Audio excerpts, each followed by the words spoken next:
तू पाळणा असता, त्याला पाळणा असता, आम्ही पाळणा असतो, जातीची किंमत गेली असती.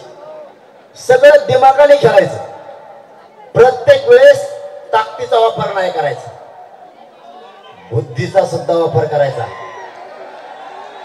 देवेंद्र फडणवीस साहेब सारख्या, अजित पवार साहेबांसारख्या, शिंदे साहेबांसारख्या, त्यातले त्यात महाशयाचा महाशय गिरीश महाजन सारख्याला सुद्धा डावात हरवणं सोपी गोष्ट नाही. आज छगन भुजबळ तर मिळत लागा, ते नुसतं बोलायचं म्हणून बोलतोय, कुकडं भरडतोय. आता ते त्याला नाही जाणाराचं इतकं इंजेक्शन घ्यायला लावले, कदम पुढं नाही एवढ्या गोळी. मी प्रत्येक वेळेस सरकार फसलंय आणि सरकारनं आपल्याला फसवायचं काम केलंय. मायबाप हो, त्यांनी जे मला समजेल होतं ना, आता त्यांच्या लक्षात आलं, त्यांनी जे मला समजेल होतं तसं हे पोरगा नाहीये. म्हणून मला वेळ देत जा, मी करल तुमच्या हिताच्या गडबडीत. पाय जर गाळात फसला ना तर निघणार नाही आई मावल्यानं. एकदा जर गाळात पाय फसला आणि वाट सोडून जर पाय पडला ना तर समाज फसला, तर मी स्वतः मला आयुष्यभर माफ नाही करणार. मी स्वतःच मला आयुष्यभर माफ नाही करणार, कारण मला तुमच्या जीवावरती काही कमायचं नाही, पण मला तुमच्या योगदानाचा बदला असा घ्यायचा आहे की तुमचे सगळे पोरं, कोटीना लेकरं तुमचे मराठ्यांचे मोठेच झाले पाहिजेत, हे स्वप्न साकार करायचं. होऊ द्या काय टाइम व्हायचा ती. 40 वर्ष दिलंच नाही लढणारं म्हणा किंवा सरकारनं म्हणा. आता 10 महिन्यात काही ना काहीतरी मिळालंय ना. 2 गोष्टी मिळून दिल्या. ती पहिली, सरकारला विचारलं खऱ्या नोंदी किती सापडल्या सांगा. सरकारनं प्रोसिडिंग बुक दिलं, ते म्हणले 54 लाख नाही सापडल्या, 57 लाख मराठ्यांच्या नोंदी सापडल्या. एक काम झालं, 57 लाख एका नोंदीवरती 70 ते 50 पर्यंत एका नोंदीवर प्रमाणपत्र निघते. आपण 3च धरा, 57 लाखाला 3 जर म्हणलं तरी 1.5 कोटी मराठ्यांना आजच आरक्षण मिळालं. एक काम झालं. दुसरं काम, आपल्या जातीला लय खालच्या दर्जात जाऊन बोलायचं. खेकड्यावणी अवलादी, एक होत नाही, एकामेकाच्या टांगड्या उडीती. आता कशी मराठ्याची जाती एक झाली, टंगडी धरून आपली ती.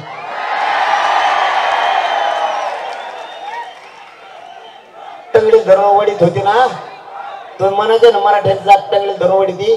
आता कशी टंगडी धरून मराठ्याची जात आपटायला लागली. कशी मजा आली. लीड तोडता तोडता कसा फेस आलता. सोपं नाही भाऊ. तुम्ही मला येडं समजत देत, मला काही येडं समजत येते, मला नाव ठेवले ते नाही. मग त्यांना दुसरं काही सापडत नाही. ते फक्त सोशल मीडियावर लिहिते. मला येड आहे. छगन भुजबळ म्हणतो 4थी नापाशी. मी तुला काय सांगू रे, आता तू माया पुढे मग सांगतो तुला काच का. मला म्हणताय मी 4थी नापाशी. काही नाव ठेवलेत मला 4थी नापाशी. याला अक्कलच नाही, घटनेचा अभ्यास नाही, कायद्याचा अभ्यास नाही, काय ह्याचाच नाही. हे गावठी आहे, काही आहे. मी गावठी आहे, आडाणी असू. तुला काय करायचं. मी एकदम गेलेली केशी. पण मराठ्याला तो आज छातावर बसून आरक्षण दिलं नाही. मी गावठी आहे, जाऊ दे. पण मला खुटा उपटतोय तुला ठोकल्याला. किती पगार ठोकलाय तुला उपटाना म्हणून तो पडेल फिरेल सगळे ओबीसीचे नेते गोळा केले तरी उपटाना. अरे छगन भुजबळ, मी प्युअर येणार आहे. तो पायावर चालवतो, मी टकुऱ्यावर चालवतो. पण तुला मी गोळ्या खायला लावल्यात का नाही. मी 4थी नापास नाही, मी शाळेतच गेलो नव्हतो, ढोरा माग होतो. पण तुला इंजेक्शनच माझ्यामुळे सुरू झाले. तुला घोटाळ्याचा धाक नाही, जेलला जायचा धाक नाही. मी काय बोलतो सगळ्यात जास्त येऊ धाक आहे तुला. तू किती फजिती चालली. म्हणून सांगतो तुम्हाला मी, तुम्ही फक्त मी ज्यावेळेस निर्णय घेतो ना, मला मुद्दाम या समारोप इतका ताकदवर झाला ना, अख्खा महाराष्ट्र याला झाला. सकाळपासून ते म्हणजे बाप संभाजीनगरला भयान गर्दी झाली. फडणवीस साहेब आणि शिंदे साहेब, मी जाहीरपणाने सांगतो, तुम्ही आरक्षण द्या. मी 20 तारखेला आमरण उपोषणाला बसणार आहे. तुम्ही नाही दिलं तर ह्या गर्दीवर एक लक्षात घ्यावा, ही फक्त संभाजीनगरची, छत्रपती संभाजीनगरची.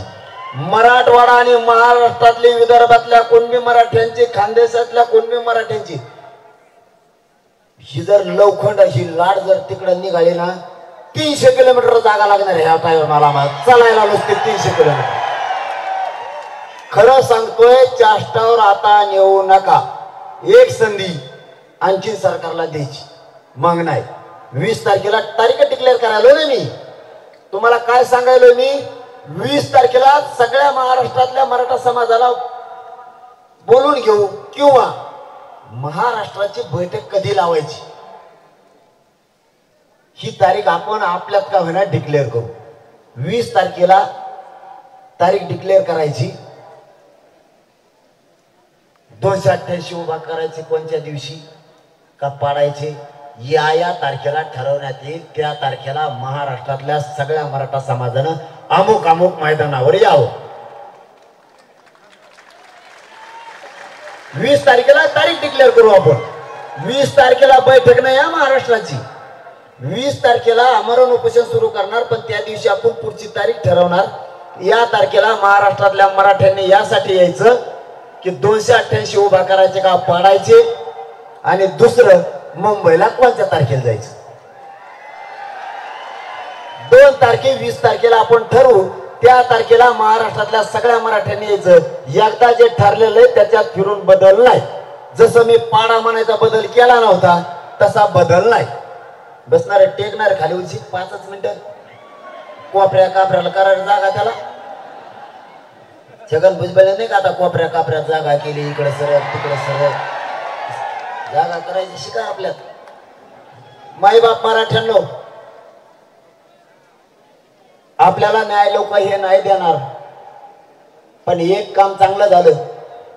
भाजपमधल्या सामान्य मराठ्यांच्या लक्षात आलं, ज्यांना आपण मोठं केलं ते आपल्या लेकराला आरक्षण नाही देत.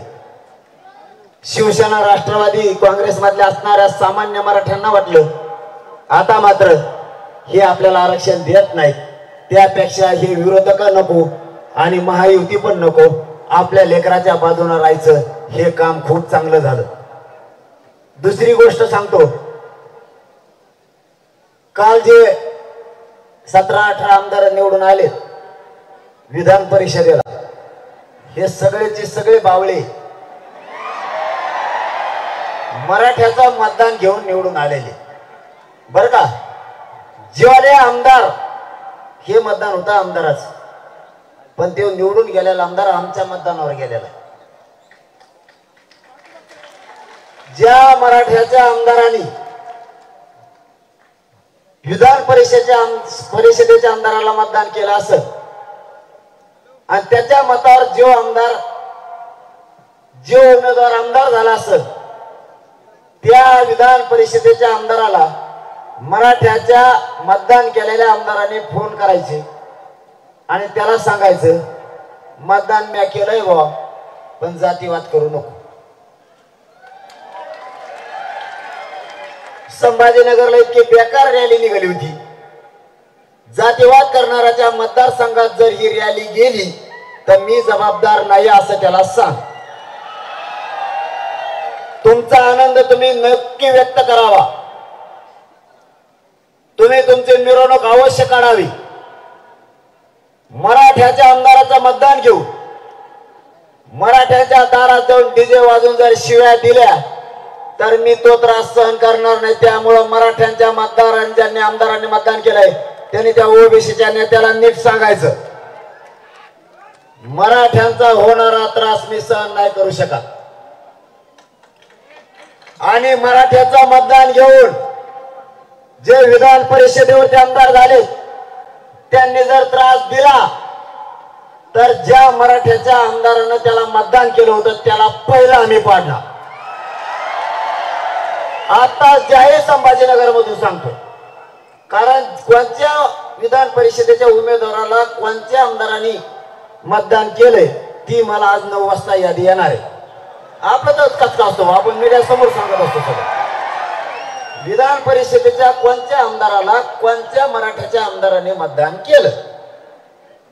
जर ओबीसीच्या मराठ्याच्या मतावर निवडून आला आमदाराच्या आणि मराठ्यांच्या गोरगरिबाला तो ओबीसीचा नेता मराठ्यांच्या आमदाराच्या मतावर निवडून येऊन त्रास देणार असला तर मतदान करणारा मराठ्याचा आमदारच पाडून टाकायचा. तो मतदान केलं म्हणून ते आमच्या मागे लागले.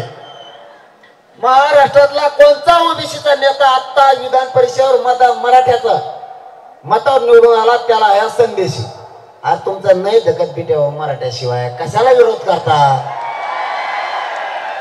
तुम्हाला मराठ्या पुढे असं करावंच लागत, कशाला आमच्या नादी लागता. इथं चपला सकट पाय पाड्याशिवाय पर्यायच नाही दादा. ही लय बेकार जात आहे मराठ्यांची, ही सोपी नाही. आणि त्यात ह्यो फक्कडे ह्यो लयच तर प्राणी आहे. नेत्यान फिट्याचा मी होतच नसतो. उद्या सकाळी मला गोळ्या घाला तरी मी तुमचा होत नसतो. तुम्ही जर म्हणले उद्या सकाळी 6 ट्रक भरून नोटा आणल्या तरी मी म्हणतो असं हिरीत होतो. तुम्ही जरी उद्या सकाळी म्हणले सकाळ सकाळ तुला पाठच मंत्रीपद तरी मी लाखाने उडीत असतो. त्याला पण मराठ्यापासून लांब जात नसतो. माया नादीच नाही लागायचं. माझ्याकडे किती पण आमदारांनी मंत्री येऊ द्या, मधल्या काळात लय आलते ना. अगं बाय बाय बाय बाय जीव मला गिनीतच नव्हता, माझ्या मराठीला गिनीत नव्हता का. तो काय भाषा काय बाकडं वाचत होता त्याच्यासाठीच्या टायमाला. आता माया असं चिटकून येऊन बसतो. वाटी मोडाची येळ आली हो गुडघ्याची. कुणी 54,000 मायनस गेलं, कुणी 36ने गेलं, कुणी 44ने गेलं. ते माझ्याकडे येतात आणि ते म्हणते पडलोच आता आम्ही. हा तो नारायण कुचेचा दमच खात नाही. तेव्हा म्हणतो एवढा मोठा पल्ला म्हणलं मी तो पडलोच. मग आता 20 सालच आवडलो, मग खेळच पांगला. मग आपल्या नादी लागला का असं होत असते. हा सोपं नाही. म्हणून मी कसले नेते येऊन माझ्याजवळ बसले तुम्ही शंका घेऊ नका. फक्त आता ते येते मी काय करू त्याला. त्याला येऊ नको म्हणलं तर ते म्हणतो तुम्हाला शद्याच्याच द्या पण येतो. आता काय बोलू मग. आणि मी चुकल्यावर शा देतो असा नाही देतो पण खपा खप देतो. मी विचारत नाही करीत. मग माझ्या आई बहिणीपेक्षा माझ्या मराठा समाजापेक्षा मला कोणी मोठं नाही. मी फक्त इज्जत माझ्या मराठा समाजाचीच करतो, बाकीच्यांची करतो पण माझ्या समाजाच्या विरोधात जाणाराची नाही करत. मी सगळ्या जाती धर्माची इज्जत करतो पण माझ्या समाजाला त्रास देणाऱ्याची इज्जत मी नाही करत. मला माझ्या समाजापेक्षा मोठं कोणीच नाही. आणि काय गरज आहे बरं कोणाची. एकटाच 50-55% मराठा आहे, सगळ्याचे पाठपुरी काय गरज आहे कोणाची. फक्त यांनी जी वस्तू आम्हाला हातात घ्यायची ती घ्यायला लावून. ठीक आहे मराठीने हातात घेतले का बाबा. अरा तू बांधावर बी भेट, बांधावर बी ठोक, मग लय अवघड असते ते. त्याला काहीच तसंच नाही. आणि आमच्याकडे तर कशाचीच गरज नाही. नसतं हात जरी खाली केला तरी हातात येते. त्याच्यामुळं मराठ्यांना आम्हाला त्या वळणावर जायचं नाही. तुम्ही आणू पण नका. तुम्हाला म्हणून सांगतो मी की मला वेळ गरजेचं असतं. मी शेवटचं टोक गाठत नाही. तुम्हाला माहिती आहे जातीवाद काय असतं. एका 5 मिनिटात तुम्हाला सांगतो.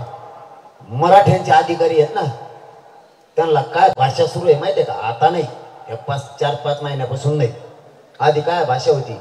एखाद्या मराठ्याच्या अधिकाऱ्याकडे गेले हे दुसरे गचपाने तो मराठ्याचा आहे म्हणून काम करीत नाही का. आमचं घेणं देण्याचं दडपण. ते बिचार घ्यायचंय. मराठ्याची जात मागं नव्हती, मराठ्याची जाती एक नव्हती, ते घ्यायचं. त्याला करायचं नसलं तरी काम करायला लागायचं. एवढे दहशत. मग कोणत्या क्षेत्रातला अधिकारी असू द्या मराठ्याचा, 2-3 क्षेत्र आहेत त्यांच्यात त्याच्यात धरा. डॉक्टराकडे जाणार मराठ्याचा म्हणून बिल कमी करेना काय वावर घेऊ ना दिन भरणं बिल त्याच. वकिलाकडे बी एखादी केस केली का मराठ्याचा म्हणून इतकी फी मागवतो काय. काय गेलता मग तिकडे दुसरीकडे मरणा. ही असली साडेसाती. मराठ्याला कुणी दिसला, मराठ्याचा नेता दिसला ना काय भाऊ तुम्ही मराठ्याचे मंत्री झाले म्हणून मग काम करेन नका, त्यात मराठ्याचा काय संबंध रे? तुमचे मंत्री झाले, आमदार झाले का म्हणलो का मी तू त्या जातीचा आहे म्हणून झालं का? 25-25 30-30 वर्ष माझ्या मायबाप मराठ्याने सगळ्या जातीचे लोक निवडून दिले. मराठा म्हणला का कवा तुम्ही त्या जातीचा आहे का म्हणून केलं का? आणखीन म्हणला नाही. यांना एक खोड लागली म्हणून तुम्हाला 2-3 कामं सांगतो.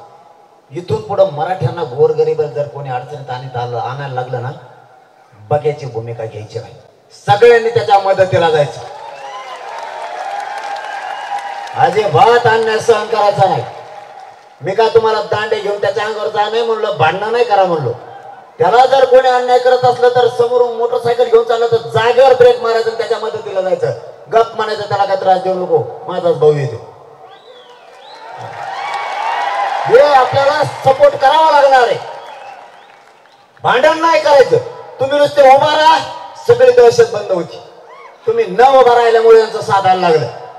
कसलं आग्रह येतोय त्याला ढांढाळता येईना आणि मराठ्याला शिकवून जात आहे. कशामुळे सहन करायचं? पाय कोणाला लावायचा नाही, कोणाचा पाय पण नाही पडायचं. यांच्या हातात मराठ्यांनी सत्ता दिली म्हणजे काय तुम्ही मराठ्यावर अन्याय करणार काय?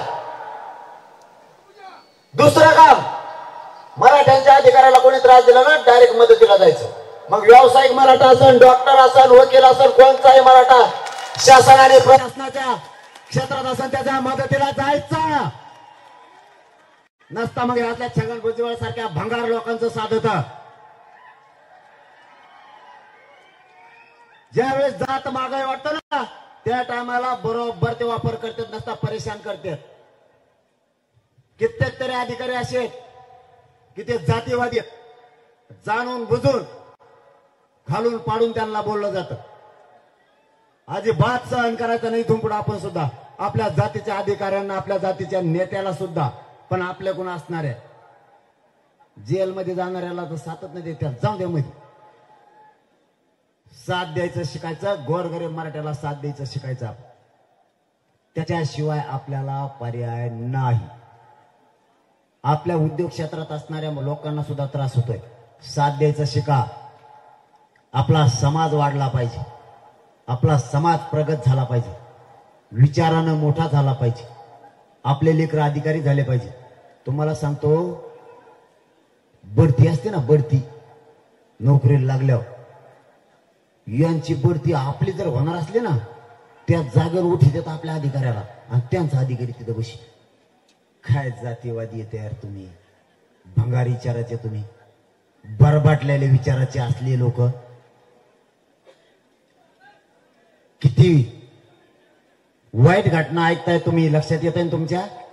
आपल्या बढत्या सुद्धा होत नाहीत, केंद्रीय कॉलेज सुद्धा आपल्या लेकराला मिळत नाहीत, उच्च शिक्षण आरक्षणामुळे घेता येत नाहीत आणि आहेत त्या अधिकाऱ्याला त्रास दिला जातो. म्हणून आरक्षण गरजेचं. आरक्षण आपल्याला काही झालं ना मायबापाओ, मिळवायचं म्हणजे मिळवायचं. इथून पुढं पक्षाला नेत्याला बाप नाही मानायचा, आपल्या जातीलाच बाप मानायचा. त्यांचे पोरं मोठे होऊन गेले, आपले पोरं कधी मोठे होणार आहेत? काहीच गरज नाही. गोरगरीब एकमेकाच्या मदतीला आले ना, काहीच गरज नाही कोणाची. बरं मी कोणासाठी करतोय सांगा? गोरगरिबांचे लेकरं मोठे व्हावेतच म्हणून. नाही तर मला काही दिलं असतं भाऊ येईनी. अगं बाय बाय बाय बाय, तुम्हाला सांगतो, मी इथून दुसऱ्या राज्यात जरी गेलो असतो ना तरी तुम्हाला सापडू नसतो. हो ना, खोटं बोलतो का तुमच्या मनात? सापडू नसतो. गबाळ घेऊन गेलो असतो, तिकडे मोकली बायकून मी दोघच राहिलो असतो, तुम्हाला सापडो बी नसतो. पण तुमचं रक्त ऐकून माझा संसार मोठा करणारी पैदास माझी नाहीये, कारण मी क्षत्रिय मराठा. क्षत्रिय मराठ्यांचा धर्म आहे, मैदानात उतरायचं नाही, गद्दारी करायची नाही, मैदान सोडून मागं नाही फिरायचं. हे क्षत्रिय धर्माचा, क्षत्रिय मराठ्यांचा धर्म आहे. मैदानात उतरायचं नाही, उतरला तर मागे सरकायचं नाही, कोणाची संगनमत करून तह करायचा नाही, कोणाची संगनमत करून दगा फटका करायचा नाही. क्षत्रियांनी लढाई समोरासमोर लढायची, पाठीमागून नाही लढायची. मैदानात उतरलं एक तर विजयाचा टिळा लावून यायचा, नाही तर मरण घेऊन वापस घराकडे यायचं. तसं वापस यायचं नाही. हे क्षत्रिय मराठ्यांचा धर्म आहे. आज 10 महिने झालोय मैदानात उतरलोय, एक इंचही मागे सरकत नाही. कोणत्या वेळेला मरण येईल हे मला माहित नाही, तरी हटत नाही. माई बापू, यांना आपल्या वेदना नाही कळायचे. माझा या संभाजीनगर मधल्या मराठ्यांच्या साक्षीनं फडणवीस साहेब आणि शिंदे साहेबांना सवाल आहे, तुमच्या घरातली माता माऊली तशी तुम्हाला आमच्या घरातली माता माऊली का वाटत नाही? कारण आजचा राजा तुम्ही आहे, आजचं पालकत्व तुमच्याकडे, न्याय देण्याची भूमिका तुमची आहे. जर एखाद्या मागणीसाठी तुमच्या घरातली आई बहीण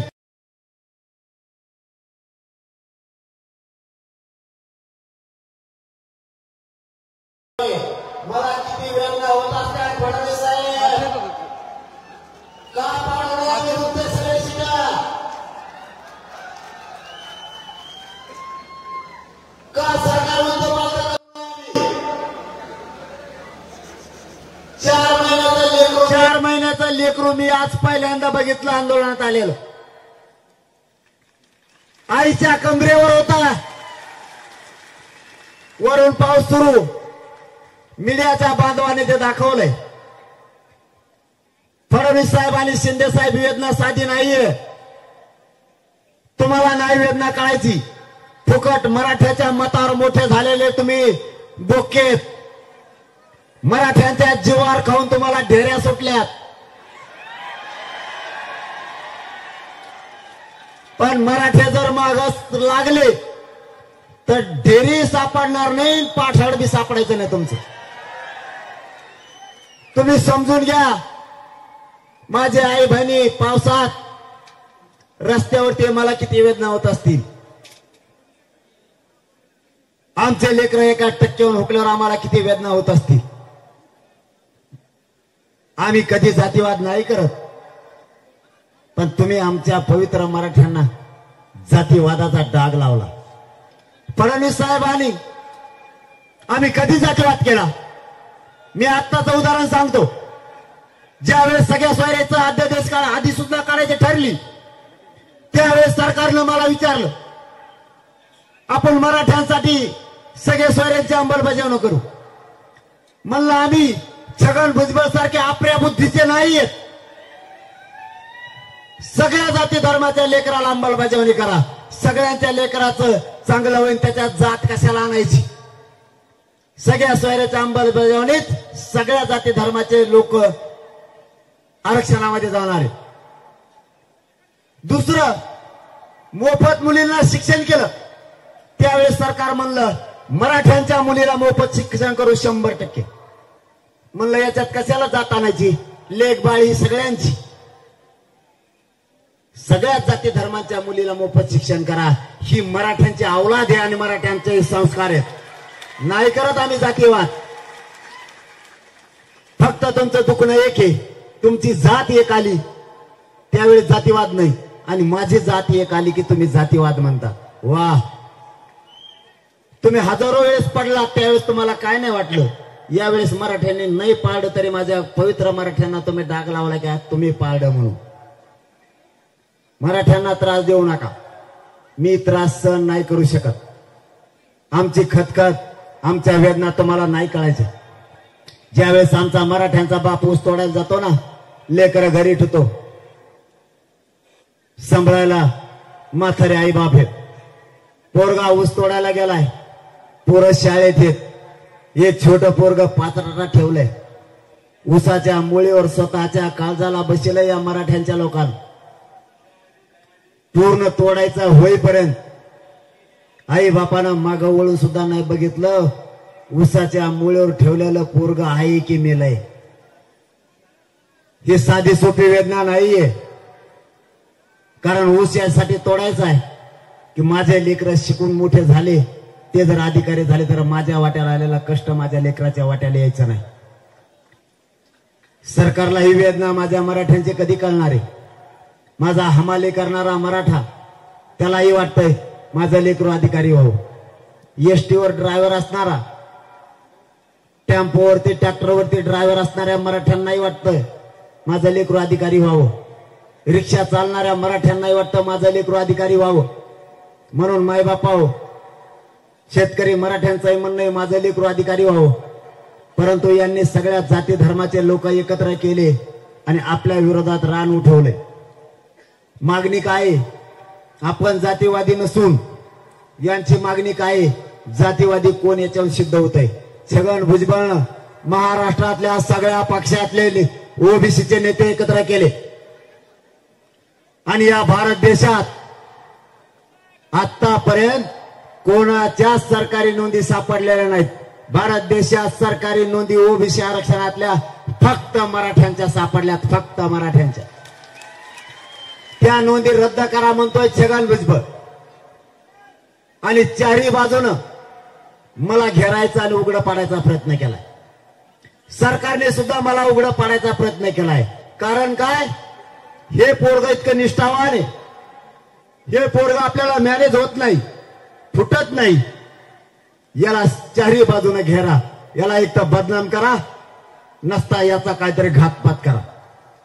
सरकार छगन भुजबळ तुला काय सांगू आता, तू काय घातपात करणार आहे बरबा, किंवा सरकार मला काय घातपात करीन मा. तू मी त्या दिवशीच बेडातून सांगितलं, फक्त रातची झोपल्यावर येऊ नको. जो कोण मला मारणारा येणार आहे ना त्याला म्हणा फक्त मी जागा असल्यावर तो एका बुकेत जातो नाही पाडे का मराठ्याच्या आवलाच सांगणार. तू काय मला साधं सोपं समजतो का काय? मी फक्त वजनाने कमी, बाकी कमी नाही. आणि मला ती येड समजत ते छगन भुजबळ. मला म्हणतोय कसलं काही नाही दिसतंय, येड आहे, त्याला अभ्यास नाही. मी कसला काही दिसतो, तुला काय करायचं? मला काय लग्न करायचं तो संग? तो काय मुख्य घ्यायचे का मला? तुला काय करायचं? मी कसला दिसून दिला, तुला काय घेणं? माया मायबाप मराठ्याला मी चांगला दिसतोय, आपले माय लेकरच नातं आहे, आम्ही आमचं बघू. तुला करायचं काय? तो या सगळं काय मला लग्न करायचं नाही आणि तू त्यात लायकीचा आता राहिला नाही. त्याच्यामुळे सांगतो तू माझ्या आधी लागू नको. मला नाही राहत मग ब्रेक, कारण मी आहे स्वाभिमानी, मी निंदा नाहीये एक रुपयाचा कोणाचा. त्याच्यामुळे मराठ्याला बोललेला माय जाती मग तळपायचा अगं मस्ता का. मी ते बेगडी फिगडी नाहीये, भंगार क्वालिटीचे अवलाद आपली नाही. आपण क्षत्रिय मराठा आहे, तुमच्या रक्ता मासाचा आहे, ओरिजिनल जातवान अवलाद आहे मराठ्यांची. आपण बदलत फिदलत नसतो, भेद भेद नसतो. छगन भुजबळची इच्छा आहे दंगल घडावून, मग इच्छा आहे होऊनच द्यायची. आणि नाही झाली त्याच्या मनासारखं नाही झालं की त्याला चक्कर बसत. त्याच्या लोकांनी सांगितलंय मला त्याला चक्कर येते. काय म्हणतात तर त्याला तोंडाला फेस येतं, त्याला काय म्हणतात? हा, त्याला ते यायला लागलं आता. आणि त्याची इच्छा मी पुरीच होऊन देत नाही दंगलीची. आणि मराठ्यांना तुम्हाला सांगतो शांतीचं युद्ध कोणालाच पेरत नाही, तुम्ही फक्त शांत राहा. यांच्या छातीवर बसून तुम्हाला ओबीसीतून आरक्षण देतो, तुम्ही काळजीच करू नका. त्याची इच्छा पुरी झाली नाही दोनदा, तेवढंच सांगतो. आता त्यांनी डाव टाकला, आंदोलनाचं पुढे आंदोलन असतं का? भांडण होणार का नाही? यांना भांडण विकत घ्यायला सांगितलं कोणी? धनगर बांधवांच्या आरक्षणाचा प्रश्न मराठ्यांनी हातात घेतलाय, मुस्लिम आरक्षण सुद्धा मराठ्यांनी हातात घेतलंय. आता नवीनच काय काळी समाजाचं आपण घेतलं हातात. आता राजपूत समाजाचं, लिंगायत समाजाचं काय चुकीचं बोलतो आपण? त्यांना मिळालं पाहिजे, दलित बांधवांना न्याय मिळाला पाहिजे, काय चुकीचं सांगतोय आपण? हे त्याला खपत नाही. त्यांनी काय डाव टाकला, मला बदनाम कसं करायचं बघा. जे आज 3 प्रयोग सरकारनं संभाजीनगर मध्ये केलेत, असे 3 प्रयोग तिकडे केले, त्याच्यात यशस्वी झाले नाही. याच्यात किती होते तुम्हाला बघून द्या 2 दिवसात. 3 टाकला. पहिला, आपल्या आंदोलनाच्या पुढे आंदोलन बसल्यावर दोघांच्या गाड्यात तिथूनच येणार, गाडीला गाडी नाही घासली तरी ते शेत देणार, गाडीत दगड हाणणार आणि म्हणणार मराठ्याने आमच्या गाड्या फोडल्या.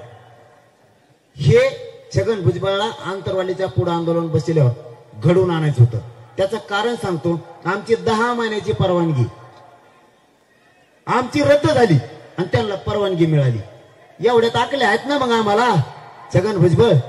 पण तो आता मला शब्द नाही वापरायचा, पण तो ह्याला पुढचा आहे. हा, वाचतात फक्त इतक्या वर्षात तुला मीच लागलोय, नाही तर तो सगळ्याला धमक्या टाकून तो असा दिलेला आहे. म्हणजे मागचा पक्ष तो धमकी टाकून मोरडा, आता ह्यो बी मोडा इकडं आला, आता भाजप बी मोडीणार आहे. तुम्हाला माहिती भाजपात एक मराठ्याचा माणूस ठेवत नाही. तू देवेंद्र फडणवीसचं वाटोळं केल्याशिवाय तो बाहेर निघत नाही. इतका अपिशा पायाचं आहे ते दलिंदर सगळ्या दुनियाचं. त्याने डाव टाकला, मग मी तो बी बंद पाडला त्याचा ती डाव होता. त्याने दुसरा टाकला, मग आज जुनं गाव शिव दिलं त्यांनी. आणि तिथं यांची रॅली कधी गेली? पाठ 4 वाजता. हे माझ्या जुन्या गावात केव्हा आले? रात्री 8 वाजता. इतक्या लवकर काय आहे तुमचं?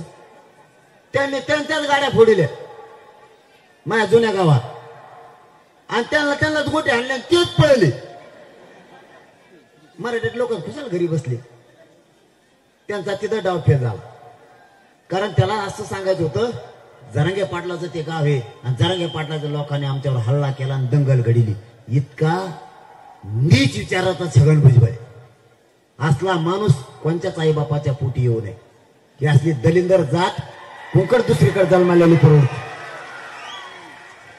त्याने तिसरा डाव टाकला, रॅली काढायला लावली त्यांनी. कुणी? छगन भुजबळनी. काही ओबीसीच्या नेत्याला कुठं काढायला लावली? आंतरवाली. दुसरीकडे महाराष्ट्रात जळले का तुला डांबरी रोड? तिकडे तर फडला कुठं आंतरवालीत काय का? मग आंतरवालीत शिक्षा द्यायची आहे. ते डीजे मराठ्याच्या घरापुढे उलट तोंड करून लावायचा. मग राग येणार ना? तुम्हाला बी येणार का नाही? आपण समजा ओबीसीचं पुढं लावल्यावर त्याला राग येईन का नाही? मग आम्हाला बी येत असेल ना. मग आंतरवालीत लावला आणि ती मिरवणूक सुरू झाली. मला कळालं की मी मराठ्याला फोन लावला. एकानेही म्हणलं त्यांना विरोध करायचा नाही, अभिव्यक्ती स्वातंत्र्य, सगळ्याला मिरवणूक काढण्याचा अधिकार आहे, कुणीही त्यांना बोलायचं नाही. मराठ्यांनी रिटून भाकरी खाल्ल्या झोपल्या घरात. ते ह्या गल्लीतून हिंड त्या गल्लीतून हिंड गेलं. तिथं डाव हुकला त्याचा डाव मी एकही यशस्वी होऊ देत नाही. आता त्यांनी इतकं जाणून बुजून मागा लागल्यामुळं, मला उघडं पाडायचा सरकारनं प्रयत्न केल्यामुळे माझाच मराठा जागा झाला. आणि त्यांनी जितका मला आणि माझ्या समाजाला विरोध केला तितका मराठा ताकदीने पेटून उठला. कारण त्यांनी इतकी वाईट कृत्य त्याच्या जीवनात केलं की ज्या नोंदी निघाल्यात त्या नोंदी रद्द करा म्हणला. तेव्हापासून तो मराठ्याच्या मनातून उतारला. कारण त्या नोंदी सरकारी यात त्या रद्द, देव आला तरी होत नसत्यात, देव आला तरीही त्या रद्द होत नसत्यात. त्या रद्द करा. शिंदे समिती रद्द करा. मागणी विभागान कशी करतो? आणि मी मंडल कमिशन रद्द केल्यावर मग काय खाशील? ढेकळं खाशील का? मग ढेकळं खाशील. मंडल कमिशन उडो तुम्हाला माहिती, फक्त मला ओबीसीचं वाटोळा करायचं नाही. नाही तर मंडल कमिशन 15 दिवसाच्या आत बरखास्त खाल्याला दिसत. सगळं 27% ओबीसीचं आरक्षण रद्द होऊ शकतं. फक्त मला गोरगरिबाचा वाटोळा करायचा नाही. तू मला साधं समजू नको छगन भुजबळ. आपले कांदे खाय नीट राय. तुला सांगतो डबल जर माय नादी लागला ना, काय म्हणालेत लोक माहित आहेत तुला? यावल्याचे लोक म्हणते जरांगे पाटील जरी म्हणले की याला निवडून द्या तरी आम्ही याला पाडीत असतो. गिरीश महाजन साहेबांचा मतदान सुरू झाला. आता 1,36,000 कुणबी मराठी आहेत त्यांच्या मतदारसंघात. 1,36,000. ते म्हणतात याला पाडीत होता आम्ही. शेवटी आम्ही कुणबी मराठी आहेत ना म्हणे. हे तुम्हाला बोलतोय मराठ्याला, आम्हाला तुमचा स्वाभिमान आहे. कुणबी मराठी म्हणते तुम्ही मराठा जाती येईल याचा स्वाभिमान पाडतो. लय जणांचा कार्यक्रम लागणार आहे. नसता इथून पुढं मराठ्यांच्या विरोधात बोलायचं नाही. मराठ्याला लागतं ते द्यायचं. आपण तुम्हाला माझा शब्द आहे, आपल्या लेकराला आरक्षण ओबीसीतून दिल्याशिवाय माझा जीव जरी गेला आणि बलिदान जरी गेलं तरी मी मागं हटत नाही. शब्द आहे माझा तुम्हाला. फक्त एकजूट अशीच ठेवा.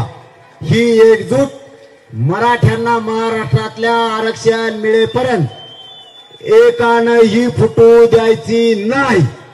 सगळ्यांनी शांतता ठेवायची, शांतता राहू द्यायची. उद्रेक जापो कुठेही मराठ्यांनी करायचा नाही. छगन भुजबळचं स्वप्न साकार होऊ द्यायचं नाही. मग आता आपण ठरवू 20 तारखेला कोणत्या तारखेला बैठक घ्यायची, 288 पाडायचे का उभा करायचे आणि मुंबईला केव्हा जायचं. आता सगळ्यांना पुन्हा एकदा आपले मनापासून, तुम्ही मला येणं समजत देत, मला काही येणं समजत येते, मला नाव ठेवले ते नाही. मग त्यांना दुसरं काही सापडत नाही. हा ते फक्त सोशल मीडियावर लिहिते मला येडे छगन भुजबळ म्हणतो चौथी नापाशी. मी तुला काय सांगू रे आता, तू माया पुढे मग सांगतो तुला काच का. मला म्हणतोय मी चौथी नापाशी. काही नाव ठेवलेत मला चौथी नापाशी. याला अक्कलच नाही, घटनेचा अभ्यास नाही, कायद्याचा अभ्यास नाही, काय ह्याचाच नाही. हे गावठी ये काही ये. मी गावठी आडाणी असू तुला काय करायचं. मी एकदम केलेली केशी. पण मराठ्याला तो आज छातावर बसून आरक्षण दिलं नाही. मी गावठी आहे जाऊ दे, पण मला खुटा उपटतोय तुला ठोकल्याला. किती पगार ठोकलाय तुला उपटाना म्हणून तो पडेल फिरेल सगळे ओबीसीचे नेते गोळा केले तरी उपटाना. अरे छगन भुजबळ मी प्युअर येणार आहे. तो पायावर चालवतो, मी टकुऱ्यावर चालवतो. पण तुला मी गोळ्या खायला लावल्यात का नाही. मी चौथी नापास नाही, मी शाळेतच गेलो नव्हतो, ढोरा माग होतो. पण तुला इंजेक्शनच माझ्यामुळे सुरू झाले.